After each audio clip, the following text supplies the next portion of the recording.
కర్ణాటకలోని గోకర్ణ సమీప అడవులోని గుహలో రహస్యంగా నివసించిన రష్యన్ మహిళ నీనా కుటినా తన ప్రేయసి అని ఇజ్రాయెల్ నుంచి డోర్ గోల్డ్ స్టెవిన్ అనే వ్యక్తి గురువారం బెంగళూరు వచ్చారు. ఆమెతో మాట్లాడేందుకు పోలీసుల సాయం కోరారు. వారికి సంబంధించిన పలు వివరాలు కూడా వెల్లడించారు. అయితే గోవాలో ఇద్దరం ఒకే కంపెనీలో పనిచేశాం, అప్పుడు ప్రేమించుకున్నాం, ఇద్దరు కుమార్తెలు జన్మించిన తర్వాత కూడా కలిసే ఉన్నాం. గతేడాది పనిపై ఇజ్రాయెల్ వెళ్ళా, తరచూ ఫోన్లో మాట్లాడుకునే వాళ్ళం. ఉన్నట్టుండి మార్చి నుంచి నీనా ఫోన్కు స్పందించడం మానేశారు. ఈ విషయంపై పానాజీ పోలీసులకు ఆన్లైన్లో కంప్లైంట్ కూడా చేశా. ఇటీవల గుహలో రహస్యంగా ఉన్న ఆమెను పిల్లల్ని పోలీసులు రక్షించారని తెలిసి వెంటనే ఇక్కడికి వచ్చా అని పోలీసులకు వివరించారు. అయితే కుటుంబ నిర్వహణకు ప్రతి నెల 3.5 లక్షలు పంపుతున్నానని తెలిపారు. ఆమె తరచూ ప్రకృతి మధ్యలోనే పిల్లలను పెంచాలనేది, అందుకే అడవిలోకి వెళ్ళి ఉండొచ్చని తెలిపారు. అయితే వాళ్లను గుర్తించిన వారం రోజుల తర్వాత వాళ్ళు అసలు పాములు వన్యప్రాణులు తిరిగే ఆ అడవులోకి ఎలా వచ్చారు, అక్కడ ఎంతకాలం నుంచి ఉంటున్నారనే దానిపై కొంత క్లారిటీ వచ్చింది. ఈ ప్రాంతం విదేశీ పర్యాటకులకు ప్రసిద్ధి చెందింది. అయితే వర్షాకాలంలో ఇక్కడ చాలా పాములుంటాయి, కొండ చర్యలు విరిగి పడతాయి.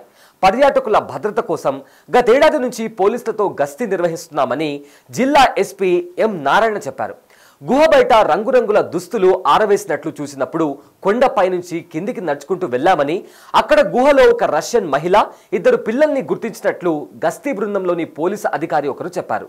గుహ దగ్గరకు వెళ్లిన తర్వాత గుహ ముఖద్వారం మాదిరిగా రంగురంగుల చీరలను కట్టెన్లుగా వేలాడేసి ఉండడం గుర్తించారు. అయితే నీనా కుటినా ఇచ్చిన సమాచారం మేరకు తాను రష్యాలోనే పుట్టినప్పటికీ అక్కడ 15 ఏళ్లకు మించి పెరగలేదని, Costa Rica, Malaysia, Bali, Thailand, Nepal, Ukraine సహా అనేక దేశాల్లో పర్యటించినట్లు నీనా కుటినా ఇచ్చిన ఇంటర్వ్యూలో చెప్పడం జరిగింది. తనకు 5 నుంచి 20 ఏళ్ల మధ్య వయసున్న 4 పిల్లలు ఉన్నారని ఆమె చెప్పింది. అయితే గతేడాది గోవాలో జరిగిన రోడ్డు ప్రమాదంలో తన పెద్ద కుమారుడు చనిపోయాడని చెప్పింది. ఆమె రెండో కుమారుడికి 11 ఏళ్లని, అతను రష్యాలో ఉన్నాడని అధికారులకు చెప్పింది. ఈ సమాచారాన్ని కాన్సులేట్ కు తెలిపామన్నారు అధికారులు. తాము చెన్నైలోని రష్యన్ కాన్సులేట్ కు సంప్రదించామన్నారు. ఢిల్లీలోని రష్యన్ రాయబార కార్యాలయానికి లేఖ రాశామని, వారి నుంచి ఇంకా ఎలాంటి స్పందన రాలేదని ఎఫ్ఆర్ఆర్ఓ అధికారులు తెలిపారు. అయితే బాలికల తండ్రిని మంగళవారం రాత్రి ఎఫ్ఆర్ఆర్ఓ గుర్తించగలిగింది. ఆయన పేరు డోర్ గోల్డ్ స్టెయిన్. ఆయన ఇజ్రాయెల్ వ్యాపారవేత్త. ప్రస్తుతం ఆయన భారత్లోనే ఉన్నారని, నీనా కుటినా ఆమె ఇద్దరు పిల్లల్ని రష్యాకు తిప్పి పంపేందుకు అవసరమైన సొమ్మును చెల్లించడానికి ఆయనతో సంప్రదింపులు జరుపుతున్నామని ఎఫ్ఆర్ఆర్ఓ అధికారి చెప్పారు. కుటినా తనకు చెప్పకుండా గోవా వదిలి వెళ్లారని, ఆమె కనిపించకుండా పోవడంపై గోవా పోలీసులకు ఫిర్యాదు చేసినట్లు గోల్డ్ స్టెయిన్ చెప్పడం జరిగింది. తన కూతురిద్దరిని తనతో ఉంచుకోవాలని కోరుకుంటున్నానని, వారిని రష్యా పంపించకుండా ఆపేందుకు అన్ని ప్రయత్నాలు చేస్తున్నానని ఆయన అన్నారు. నీనా కుటినా ఆమె కుమార్తెలు గోకర్ణ దగ్గరలోని అడవిలోకి ఎప్పుడు ఎలా వచ్చారనే దానిపై ఇంకా ఎలాంటి క్లారిటీ రాలేదు. వారం రోజుల నుంచి తాము గుహలో ఉంటున్నట్లు ఆమె తమతో చెప్పినట్లు పోలీసులు తెలిపారు.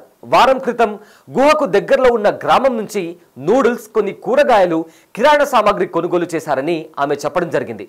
తాను గోవా నుంచి గోకర్ణ వచ్చానని, అక్కడే గుహలో ఉంటున్నానని చెప్పిన నీనా కుటినా తన కుమార్తెలో ఒకరు గుహలో జన్మించారని చెప్పారు. అయితే నీనా కుటినా ఇచ్చిన ఒక ఇంటర్వ్యూలో బెంగళూరులో తమను ఉంచిన నిర్బంధ కేంద్రం గురించి మాట్లాడుతూ ఇది జైలు లాంటిది అని ఫిర్యాదు చేశారు.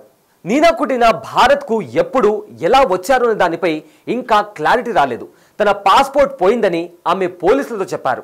అయితే పోలీసులు గడువు ముగిసిన పాత పాస్పోర్ట్ను కనుక్కున్నారు. అందులో ఆమె 2016 అక్టోబర్ 18 నుంచి 2017 ఏప్రిల్ 17 వరకు చెల్లుబాటు అయ్యే బిజినెస్ వీసా మీద భారత్కు వచ్చినట్టుగా ఉంది. అయితే ఆమె గడువు దాటిన తర్వాత కూడా భారత్లోనే ఉన్నారు.